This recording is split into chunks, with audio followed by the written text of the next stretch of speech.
Hello Trà Vinh xin chào các bạn. Hôm nay thì mình chia sẻ một món bánh miền quê. Bên ngoài thì có cái độ giòn ngon, bên trong thì dẻo xốp và béo thơm nước cốt dừa nữa. Dễ làm lắm thì mời các bạn cùng vào bếp nha. Mình thực hiện ngay món bánh này cho gia đình thưởng thức. Vừa ăn chơi hoặc là mình ăn vào các bữa xế cũng ngon lắm. Đầu tiên mình chuẩn bị đây là 160g bột gạo. Mình dùng cái loại bột gạo hạt dạng to vậy nè. Nếu mà không có thì các bạn dùng loại mịn cũng được nữa. 40g bột nếp, thì hai loại này mình dùng là 200g. Và mình có 200ml nước cốt dừa hoặc là nước dừa tươi nếu các bạn không thích béo. 100g đường cát vàng, chút xíu muối nữa nha. Cho hết phần bột gạo trong cái thao nè. Mình sẽ pha bột 200g hai loại. Bột nếp sẽ giúp cho cái vỏ bánh của mình nó giòn nè, và để nguội nó không có bị cứng. Nước cốt dừa thì mình cho vô từ từ. Phần nước cốt dừa này mình nấu lên cho nó hơi ấm ấm để nhồi bột cho bột của mình nó nhanh nở. Còn nếu các bạn không nấu thì cũng không sao nha. Mình bóp đều nó ra, xong rồi cái mình cho tiếp nước cốt dừa vô. Cho vô từ từ để phần bột của mình nó đều hơn. Rồi mình cho tiếp vô. Cái phần mà bột gạo vàng hạt các bạn nhồi lên bánh có rất là nhiều để tra. Còn nếu mà các bạn dùng cái loại bột gạo mịn thì cái bánh nó xốp hơn, nhưng mà rễ tre nó sẽ ít hơn nha. Mình nhồi đều xong rồi mình cho hết nước cốt dừa còn lại vô. Rồi bây giờ các bạn sẽ nhồi thì mình thấy cái khối bột nó sẽ dẻo hơn. Đối với cái bánh tai yến này các bạn, mình không cần men nở, nhưng cái bước quan trọng nhất chính là cái bước nhồi bột để giúp cho bột của mình nó nở hơn, để cái bánh nó ngon. Mình nhồi đều liên tục trong vòng 10 phút với cái lượng bột ít vậy. Còn nếu các bạn làm nhiều hơn thì có thể nhồi 15 cho đến 20 phút tùy theo cái số lượng bột mà các bạn dùng nha.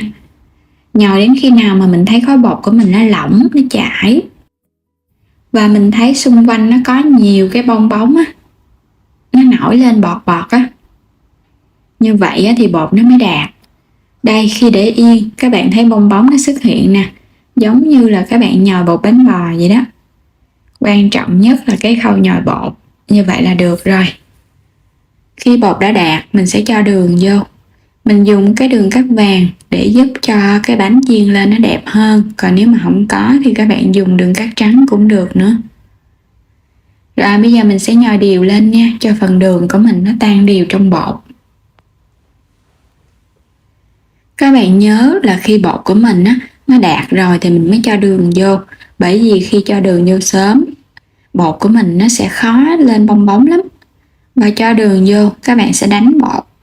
Mình nhồi và mình đánh bột liên tục đến khi nào mà đường của mình nó tan ra hẳn hoàn toàn. Cái khối bột nó sẽ dẻo và nó chảy lõm ra. Lúc này thì mình thấy đường vẫn còn chưa tan nè. Mình dùng cái vá này nè, các bạn cũng đánh đều lên nha, cho đường nó tan ra. Cái bước này giúp cho bánh của mình nó xuất hiện nhiều rễ tre. Khi mà mình chiên lên nó có cái cù lao ở giữa nó nổi lên trên. Bột rất là mịn và có nhiều bong bóng. Bột rất là chảy luôn ha, nó không có bị quá lỏng mà cũng không quá đặc.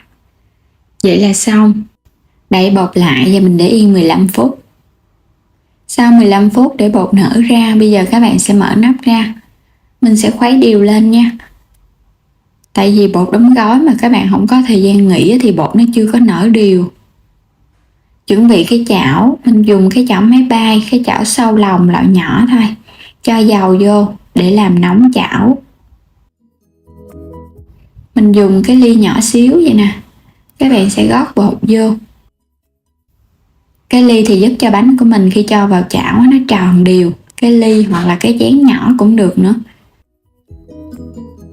Khi dầu sôi quanh đũa thì mình sẽ cho cái ly bột vào và mình cho ngay giữa của đáy chảo.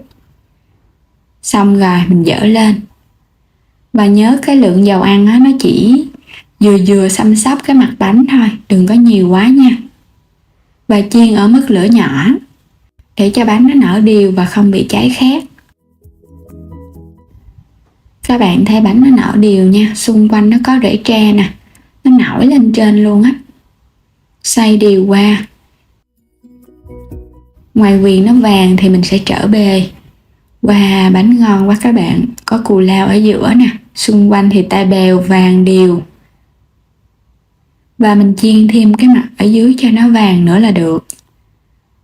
Bánh này thì quan trọng nhất chính là nhồi bột và các bạn chiên ở mức lửa nhỏ, dầu ít. Tương tự thì mình chiên tiếp nha. Cho bột vô thì các bạn cho một lần dứt khoát, đừng có cho một lần dứt khoát, các bạn đừng có chần chừ thì cái bánh nó sẽ không được tròn đẹp. Và cho vô mình cứ để yên vậy nha.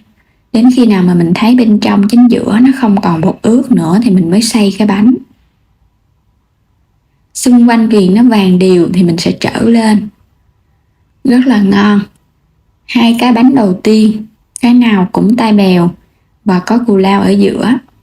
Xung quanh viền vàng đều. Chiên cho vàng nữa thì các bạn vớt lên luôn. Mình vớt lên đó, các bạn cứ dựng đứng cái bánh để cái bánh nó đẹp, nó không có bị sẹp. Chiên xong hết rồi. Đây là những cái bánh mình đã làm xong. Xung quanh viền nó vàng và nó giòn rụm luôn. Mình cho thêm bột nếp thì cái phần bánh mà nó mỏng viền á, các bạn thấy nó rất là giòn. Còn nếu các bạn không thích cho bột nếp thì mình dùng bột gạo không cũng được, hoặc là mình cho thêm một muỗng canh bột năng cũng được. Bột năng thì giúp cho rễ tre nó trong hơn, còn bột nếp thì giúp cho bánh nó giòn hơn và để nguội nó không có bị mềm. Bẻ bánh ra, chính giữa thì có độ xốp và có độ dai. Ngoài viền thì nó giòn. Rễ tre nè, các bạn thấy rễ tre rất là nhiều ha, cũng trong khe à. Dai dai nha. Các bạn thấy dễ làm ha, đâu có khó gì đâu. Xung quanh viền rất là giòn luôn, khi mà ăn nóng á các bạn, giòn rụm luôn á, ngon lắm. Còn để nguội á thì cái độ giòn nó sẽ giảm hơn. Wow, ngon quá các bạn. Xé ra nó có độ dai dai nè. Đặc biệt đó cù lao á thì nó có rất là nhiều rễ tre, cái bánh nào cũng vậy hết trơn á, nó không có bị chai xẹp đâu. Rồi bây giờ mời các bạn cùng thưởng thức với mình nha. Béo ngậy nước cốt dừa luôn. Vừa có nước cốt dừa béo nè, và vừa chiên dầu cũng béo nữa. Ăn cái bánh này rất là đậm đà luôn. Giòn giòn và thơm nữa.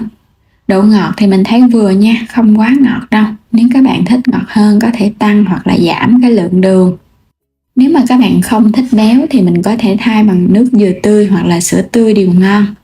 Và đến đây thì mình chúc các bạn ngon miệng với món bánh Tây Yến dân dã này nha. Đừng quên đăng ký kênh ủng hộ mình và để nhận những video mỗi ngày xem kênh ủng hộ mình nha. Xin chào tạm biệt và hẹn gặp lại các bạn ở những video tiếp theo.